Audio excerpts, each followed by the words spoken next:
Assalamualaikum warahmatullahi wabarakatuh. The Excellency Kiai Haji Muhammad Hasan Mutawakil Alallah SHMM, The Excellency Dr. Abdul Aziz Wahab BAMAG, and Honorable Lecturer Mr. Zainuddin MPD. Now I want to answer the question from Mr. Zainuddin by Indonesian language. Jadi pertanyaan yang pertama adalah jelaskan latar belakang penerapan microteaching di Unzah Genggong. Jadi, sebagai universitas yang terdapat program studi kependidikan, Unzah bertanggung jawab dan membekali mahasiswanya dengan kompetensi pedagogik, profesional, kepribadian, dan sosial. Untuk pertanyaan yang kedua, apa pengertian microteaching menurut Permenristek Dikti nomor 55 tahun 2017? Yakni suatu metode pelatihan keterampilan mengajar yang dilakukan secara terstruktur dan disederhanakan untuk mengembangkan kompetensi pedagogik calon pendidik. Untuk yang ketiga, sebutkan 3 tujuan utama microteaching bagi calon pendidik. Tujuan yang pertama yakni memberikan kesempatan untuk memahami dan menguasai konsep microteaching secara komprehensif atau keseluruhan. Yang kedua, untuk melatih mahasiswa dalam merancang perencanaan pembelajaran. Dan yang ketiga, memberikan pengalaman mengajar yang nyata di laboratorium pendidikan.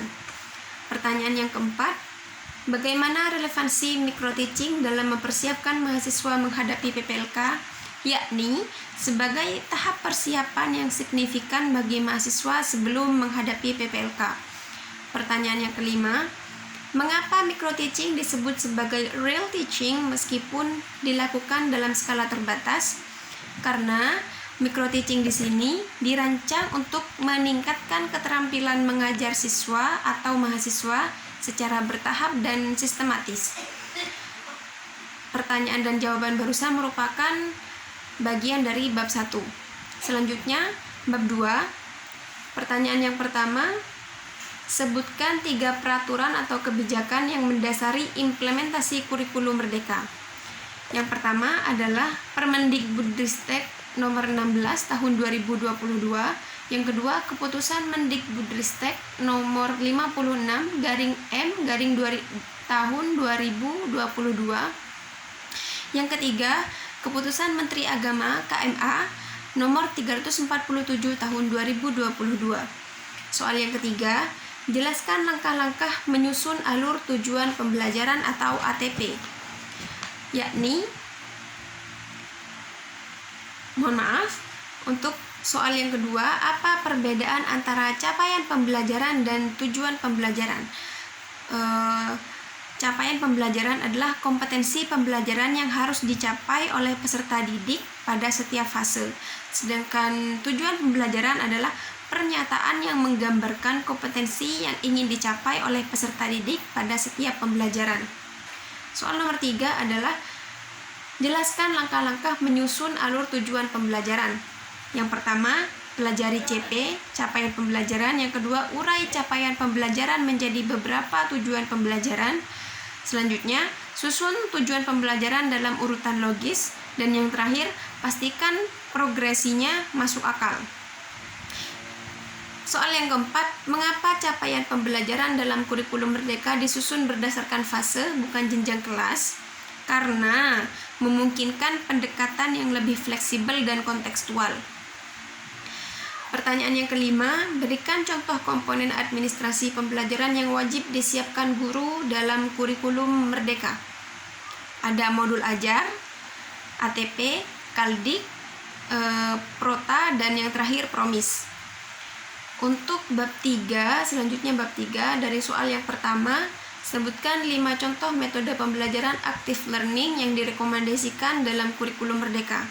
Baiklah, di sini ada beberapa contoh. Yang pertama ada simulasi, yang kedua ada debat, yang ketiga cerita atau narasi, yang keempat presentasi siswa, dan yang kelima permainan peran. Untuk selanjutnya soal nomor 2, jelaskan perbedaan antara project based learning dan problem based learning. Project based learning merupakan metode yang menekankan pada proses pembelajaran melalui pengerjaan proyek yang relevan dengan kehidupan nyata. Sedangkan problem-based learning yakni merupakan pembelajaran berbasis masalah yang melibatkan peserta didik dalam proses penyelesaian masalah nyata atau hipotesis yang memerlukan pemikiran kritis dan analisis mendalam. Selanjutnya, soal nomor 3. Apa saja keterampilan dasar mengajar yang dikembangkan melalui micro-teaching, yakni teknik membuka pelajaran, penguasaan bahan pelajaran, dan yang terakhir ada strategi menutup pembelajaran. Soal nomor 4, bagaimana pembelajaran diferensiasi mendukung prinsip merdeka belajar, yakni teknik merupakan yang mengakomodasi keragaman kebutuhan peserta didik. Selanjutnya soal nomor 5, mengapa penggunaan teknologi penting dalam metode pembelajaran interaktif? Karena bertujuan untuk meningkatkan keterlibatan dan motivasi belajar peserta didik. Selanjutnya bab 4 dari soal yang pertama, apa saja persyaratan berpakaian bagi mahasiswa saat praktik micro-teaching? Yang pertama adalah berpakaian yang sopan santun serta kerapian diri. Yang kedua, jelaskan tata tertib pelaksanaan micro-teaching selama simulasi mengajar. Hadir tepat waktu, proses pembelajaran maksimal 15 menit, bersungguh-sungguh, penilai harus menjaga ketenangan, alat bantu, mencerminkan akhlak yang islami. Soal selanjutnya, mengapa mahasiswa diwajibkan membuat jurnal reflektif pasca micro-teaching? Sebagai bahan refleksi diri, atau kita bisa mengevaluasi sejauh mana kita mampu menguasai pelajaran atau micro-teaching yang telah disediakan oleh pihak kampus. Selanjutnya, bagaimana peran siswa simulasi dalam mendukung keberhasilan praktik micro-teaching? Harus berperan aktif dan sopan. Soal nomor 5 dalam bab 4, apa konsekuensi jika mahasiswa melanggar tata tertib pelaksanaan micro-teaching? Maka mahasiswa akan mendapat sanksi administrasi, yaitu berupa penundaan praktik ulang atau ujian ulang atau penilaian ulang sesuai ketentuan program studi. Lanjut pada bab penutup dan lampiran dari soal yang pertama, apa fungsi instrumen supervisi akademik dalam lampiran buku panduan ini? Yakni sebagai alat bantu untuk menilai atau memantau kinerja dalam proses pembelajaran dan administrasi. Soal yang kedua, jelaskan komponen yang dinilai dalam instrumen telaah modul ajar. Identitas mata pelajaran, kompetensi awal dan profil pelajar Pancasila, sarpras atau sarana prasarana target peserta didik, model pembelajaran, komponen pembelajaran, skenario pembelajaran, kegiatan penutup, rancangan penilaian, remedial pengayaan, dan lampiran. Soal yang ketiga, mengapa penilaian dalam kurikulum Merdeka mencakup aspek formatif dan sumatif? Karena terdapat dua penilaian, yakni penilaian formatif dan penilaian sumatif. Nomor 4, bagaimana surat keterangan micro-teaching digunakan oleh mahasiswa setelah lulus?